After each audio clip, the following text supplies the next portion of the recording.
I really believe in what NASA does, and I'm just really proud to work for NASA. And you know, what NASA does for our country and really for the whole world is, there's nobody else doing this. We do the hard stuff, and you know, we really push the boundaries of what humans can do, and I'm just incredibly proud to be a part of that. I'm Anne-Marie Novo-Gradac. I work at NASA, and this is my story. I actually remember the moon landing, and it's kind of funny that I would remember that because I was 3 years old at the time. Part of why I can remember it is that I would remember I was playing with a truck behind my father's chair. You know, he was watching TV, and he was trying to pay close attention to this, and I was making too much noise, and he yelled at me to be quiet. And so I started paying attention to what he was watching, and I remember seeing the astronauts bouncing across the lunar landscape, and I thought that was really kind of cool. And it's amazing that that happens to be one of the memories that I have. But I will say I never really seriously expected to be working for NASA. About 10 years ago, I started working for NASA, and I'll admit when I got the job offer, it was for more applied work, but I was ecstatic. I mean, the idea of working for NASA, I mean, you know, how can you turn that down? That's the most amazing thing. So I was actually hired to help build the laser for the Mercury laser altimeter, which is on the Messenger mission.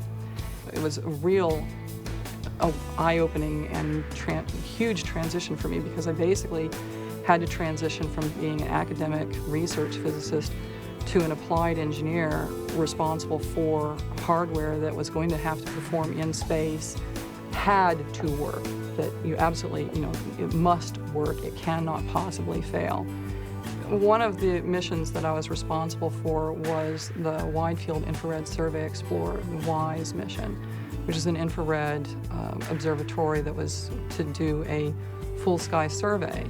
One of the things that made the WISE mission complicated is that it was a cryogenic mission. We actually had to keep the payload very cold with liquid helium, and that made the ground operations at the launch tower extremely complicated.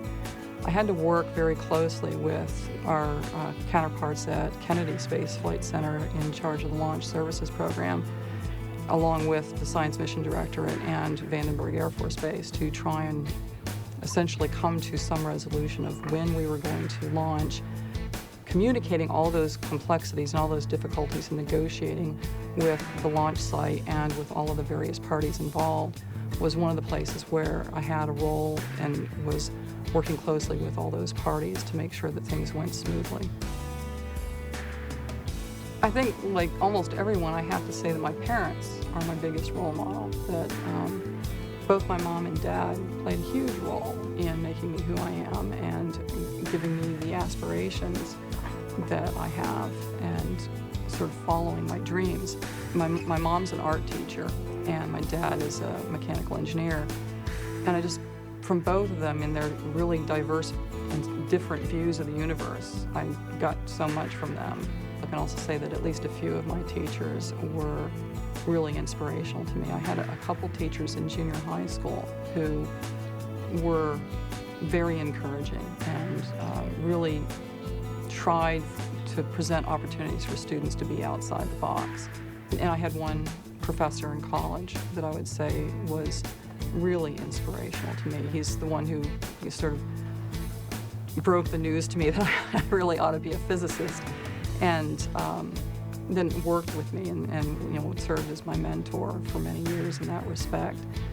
I know this sounds almost kind of silly, it's almost embarrassing for me to say this, but I really feel like I'm a part of the process of the overall system that is going to move us to our ultimate destiny as human beings. Is that overly romantic? That's kind of, it's a little sappy, but I really feel that way.